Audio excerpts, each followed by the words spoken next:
Assalamu alaikum, my dear students. This is Shaila Akhtar, Assistant Professor English. This class is prepared for the students of Master's final year on the topic Hamlet, written by the renowned playwright William Shakespeare. And this is going to be our second class on this topic.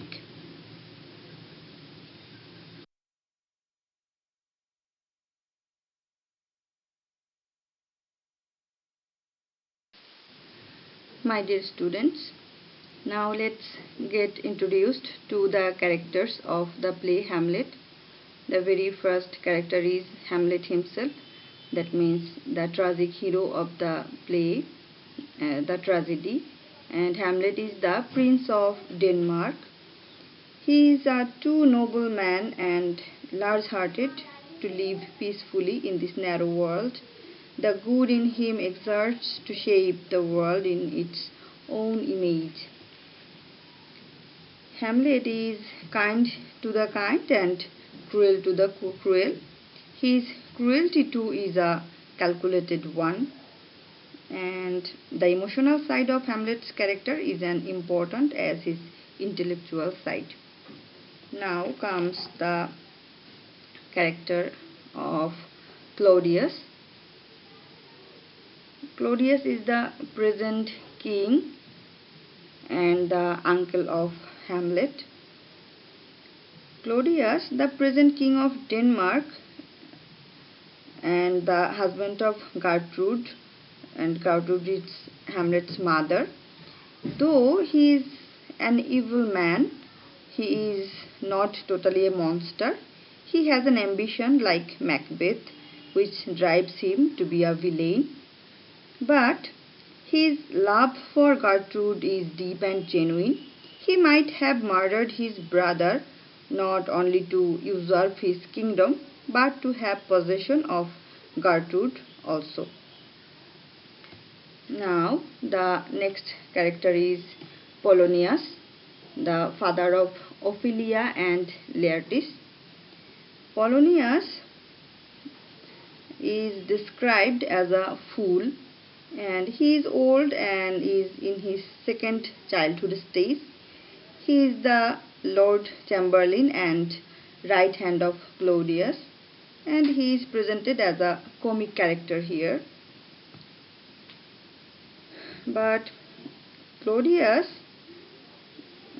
has an interest and love for sly ways, and his reputation as a chamberlain and father is lowered when he takes to spying upon his own son's behavior in France.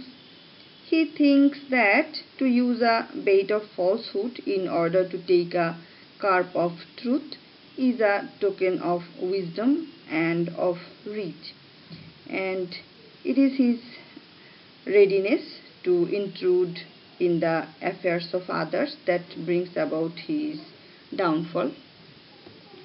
And then the next important character is Horatio.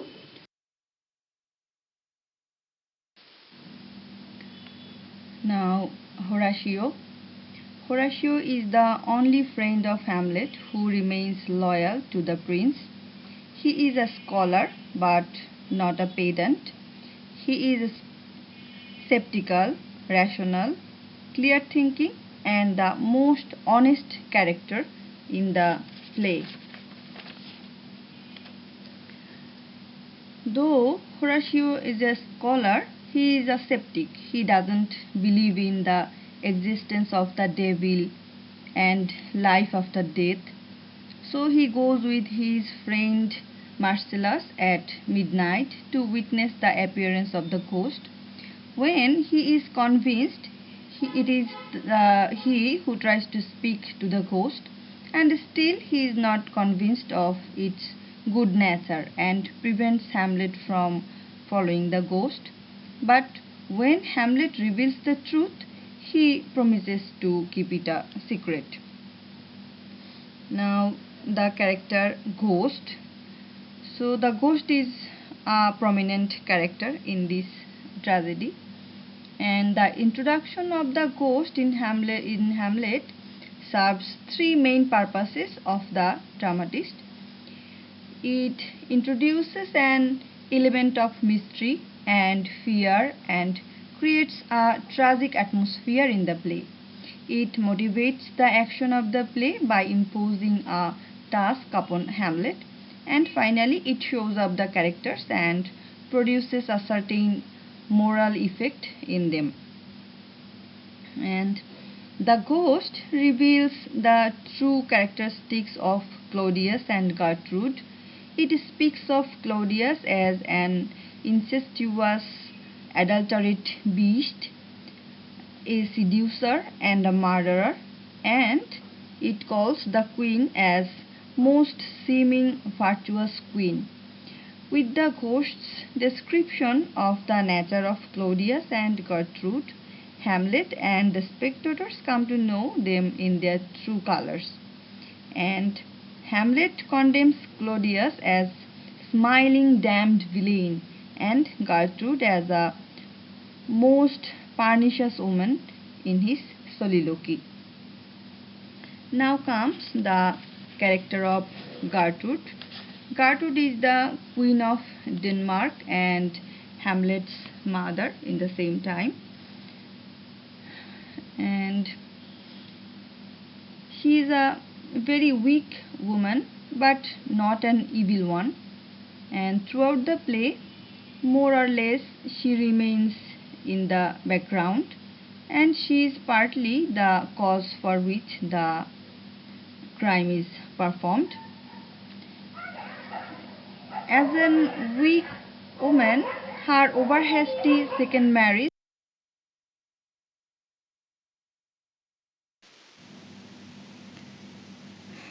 Gertrude, Queen of Denmark and Hamlet's mother.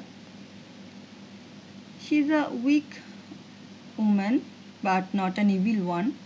Throughout the play, more or less, she remains in the background and she is partly the cause for which the crime is performed.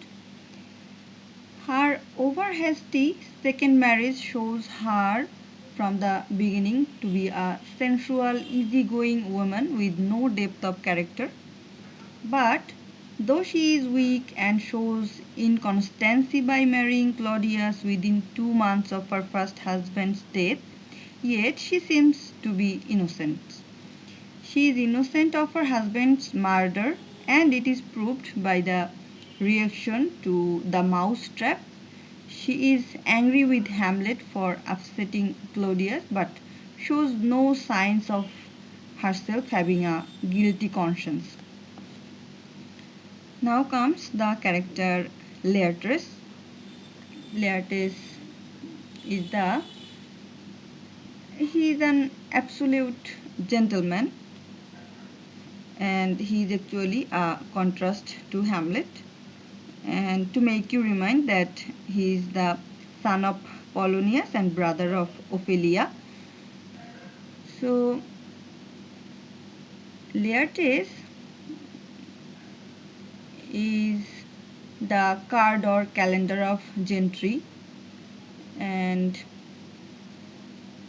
he is a contrast to Hamlet in this play.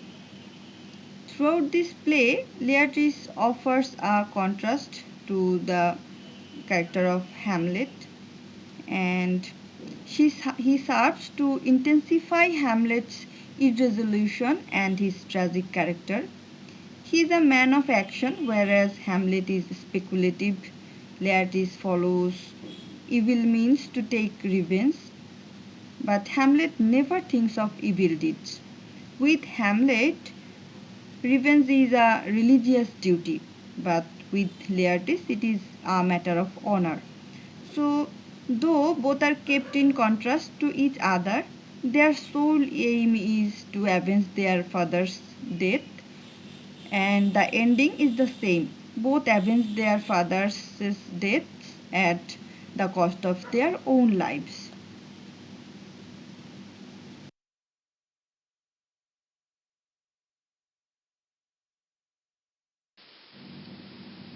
My dear students, now the character Ophelia. and she is the only angel among the wicked people in this tragedy. There is a little to comment upon Ophelia's character. She is the only angel among the wicked people, and the suffering she undergoes seems undeserved. There is no doubt that Ophelia's innocence and childlike nature is her own enemy. Because of her innocence, she becomes a toy in her own father's hand in his game of spying. Ophelia, being an innocent girl, is not ignorant of the ways of the world. She understands her father and brother and obeys them. And when she is advised by her brother to be more cautious, she reminds him of his own behavior. So it is not her ignorance but innocence which makes her fall into the hands of the wicked people, and innocence is often ruled by wickedness.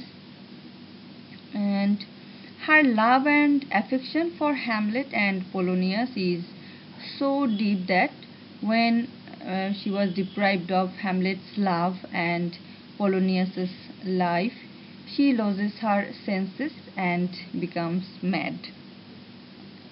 Now let's have a look on some minor characters. And among the minor characters we can mention the grave diggers. The grave diggers are interesting characters from many points of view. They represent the lower stratum in the social organization of the time, and they help to complete the picture of the society presented in this play. They sing and dally over their work. They argue with one another and discuss topics which they cannot comprehend, and they are tinged with socialism and are at enmity with privilege, and they freely express their views on the legality of Ophelia's burial in sanctified ground. Now comes the two characters together, Rosencrantz and Guildenstern. So Rosencrantz and Guildenstern are minor characters in the play, obviously, and they are men without any character. They are the epitome of the class of men whose inclinations are good enough but who are without the force of character necessary even to follow their own inclinations. And they are two schoolfellows of Hamlet and are liked by Hamlet initially, for the queen addresses them as good gentlemen. They commit no actual crime except that they soak up the king's countenance, and he rewards his authorities like a sponge, only to be squeezed and become dry once again. So that is the two characters, the toys of the king's hand. Now comes the character Fortinbras. So Fortinbras is the Prince of Norway and appears rarely in this play, and he has a significant role and is presented as a foil to Hamlet. He is delicate and tender but spirited and ambitious. He is obedient too. He withdraws from his invasion of Denmark to redeem his father's name when ordered by his old uncle, King of Norway, and on Claudius's request. And he could not rest idle. He wages a war against Poland for the sake of honor. Hamlet is spurred into action by the knowledge that Fortinbras is attacking Poland when honor is at stake, and finds him a contrast to his own speculative nature and irresolution. Now comes the character Ostrich. Ostrich is the representative of the showy and fashionable courtier of Elizabeth's reign. He is a universal type actually, and his wealth and territorial possessions have given him a position at court. He is a superficial and shallow person, and he is actually forward and insincere. He either fails to see or pretends not to see, and he is a target for the contempt of Horatio and for the satire and mimicry of Hamlet. So these are the most of the characters we have to discuss and know about. Now let's have a look on the synopsis of the entire drama.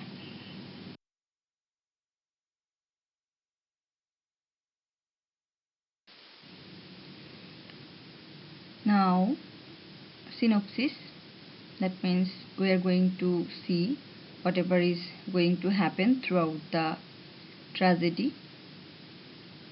Just let's know in short. So let's start with Act 1. In Act 1, Hamlet, the young prince of Denmark, comes to Denmark from the University of Wittenberg on account of his father's death. On his arrival, he finds his mother has married his uncle Claudius, the present king, whom he hates. And Hamlet agrees to stay in Elsinore, and Laertes, who has come to take part in the king's coronation, leaves for France. Hamlet's bitterness at his mother's hasty marriage has no limits when the ghost of his father appears and reveals to him the truth about his death. He has died not by snake bite but by the poison of Claudius. The ghost requests Hamlet to avenge the murder and to keep everything a secret until the time is ripe. He, with his friends, swears silence, and Hamlet conceives his scheme of feigning madness. So we can't tell that Hamlet's feigning madness, it was a true one. It could be an acting.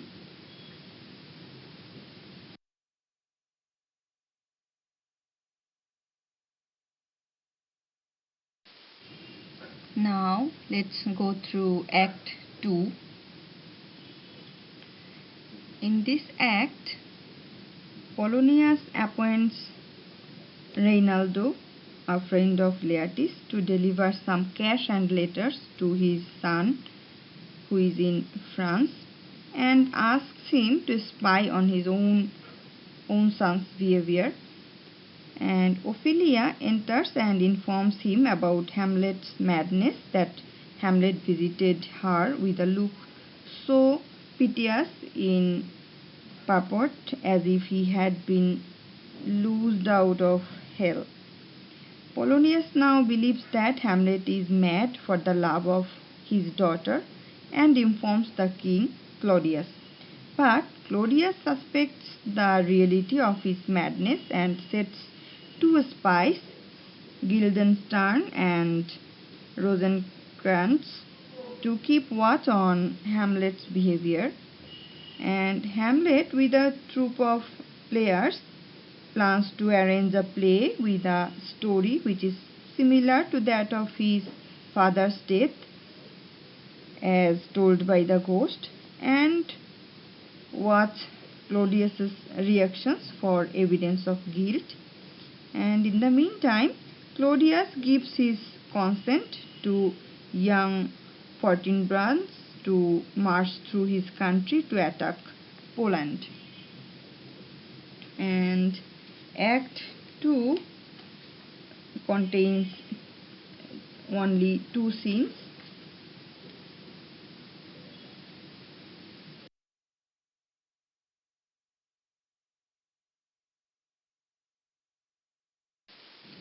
Now Act 3. There are 4 scenes in Act 3. Now let's know about the happenings of Act 3 in short. Rosencrantz and Guildenstern inform the king about their failure in finding out the real cause of Hamlet's strange behavior.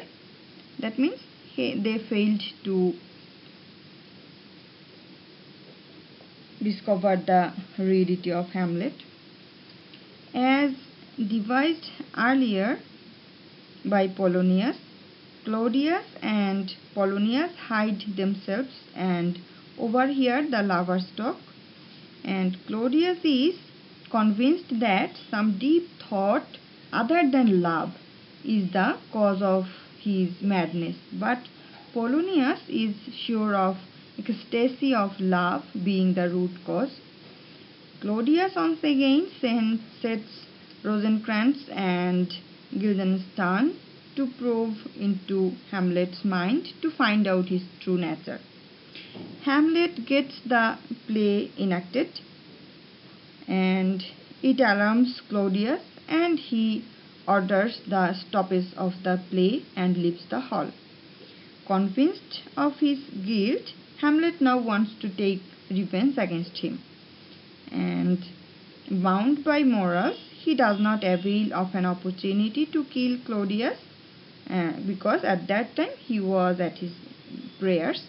Then he is summoned to his mother's closet, and at that time Polonius hides behind the arras to overhear the conversation in between the mother and the son. Gertrude's cry for help alarms Polonius, and he makes a movement behind the arras or curtain and is killed by Hamlet.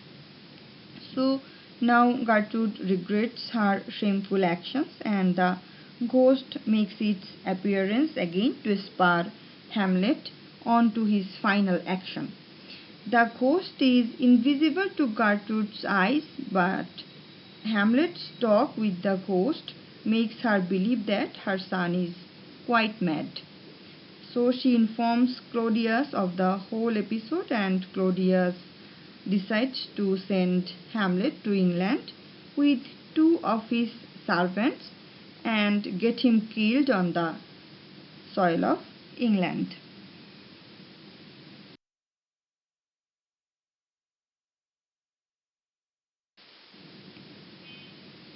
Act 4. There are 6 scenes in Act 4. In this act, the queen tells the king the news of Polonius's death at the hands of Hamlet in his fit of madness, and the king is quite convinced of Hamlet's feigned madness and sends him to England at the very same evening, along with the orders to the King of England to execute or to kill Hamlet on his arrival. But Hamlet manages to escape from his captors and returns secretly to Elsinore. Laertes hears of the death of his father at that time and returns to Elsinore and seeks justice from the king. But the king was able to make him understand that Hamlet is the main cause of his father's death and his sister's madness. So Ophelia, who became insane due to the shock of her father's death and Hamlet's strange behavior, drowns herself in a pool. The death of his sister, along with his father's death, drives Laertes to decide upon revenge against Hamlet through evil or good means. Claudius conspires with Laertes to kill Hamlet with an envenomed sword in the fencing match to be arranged between Hamlet and Laertes.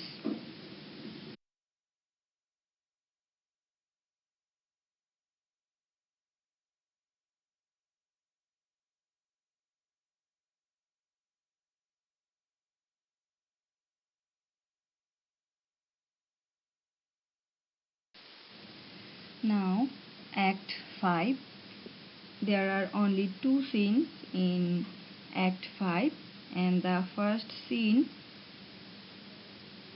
describes the place, that means the graveyard or churchyard where the funeral of Ophelia is happening, and the second scene is in the castle where the fencing match takes place. So let's see what is happening in the last act or Act 5. In a churchyard, two grave diggers are preparing a grave. As they dig, they talk about the kind of burial to be given to Ophelia, whether a Christian burial should be given or denied, because they suspect the nature of her death. They come to the conclusion that even if it is a suicide, being a woman of high status, she should be given a Christian burial. In the meantime, Hamlet and Horatio enter in the distance, and Hamlet is surprised at the gravedigger's song, signifying a lack of feelings of grief. Horatio explains that familiarity with the job robs the sense of the solemnity from death. As the gravedigger digs, he hurls out skulls one after another, and Hamlet tries to identify the persons and, in the end, generalizes that whether one is a politician or a lawyer, a jester or an emperor like Alexander, everyone meets with the same end, to become one with the dust. His talk is interrupted by Ophelia's funeral procession. Ophelia's body is brought, and the priest objects to the idea of singing a requiem for the nature of her death is suspect. When the queen, that means Gertrude, throws flowers and expresses her last wish in this way, "I hoped thou shouldst have been my Hamlet's wife," Hamlet realizes that it is his Ophelia's funeral. So this was the situation there. At that time, Laertes, the brother of Ophelia, becomes overwhelmed by grief, and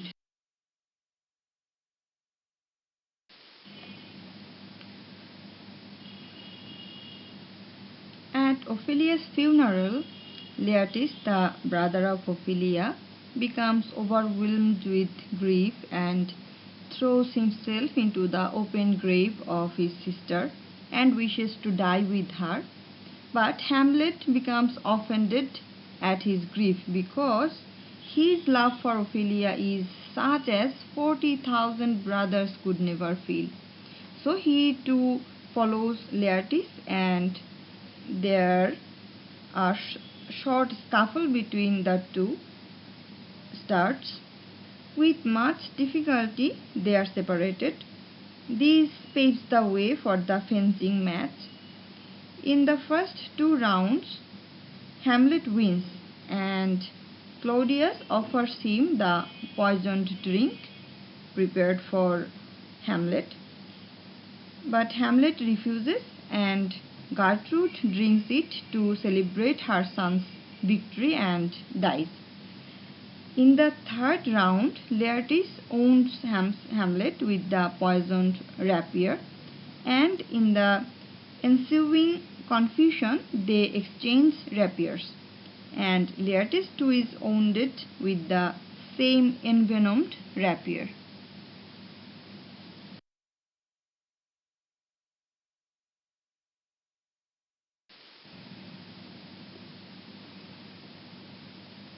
Okay, now both of Laertes and Hamlet are wounded by each other. So before death, Laertes discloses the treachery, and Hamlet wounds Claudius with the same poisoned sword and forces him to drink the rest of the poisoned wine. Claudius follows Gertrude in death, and Laertes also dies. Horatio wishes to die with Hamlet and takes up the cup of wine to drink from it, but Hamlet objects because he wants Horatio to live for some more time to prove Hamlet's innocence to the world. Hamlet announces Fortinbras as his successor to the throne and dies. Fortinbras arrives to report the news of his victory over Poland and witnesses the tragedy in the castle. So Horatio gives an account of the tragedy, and the arrangements are made for Hamlet's funeral with military honor. So, as usual, this Act 2 is colored with Hamlet's generalization, his speculation, and his philosophizing nature. There is development in Hamlet's character. He escapes from the hands of the captors and manipulates their debts not only to take his revenge. He determines not to delay, and his spirit is sparked. So, a man of inaction becomes a man of action. And the moral of the story is drawn in this way: revenge will come, and all that lives must die. So, here ends our story.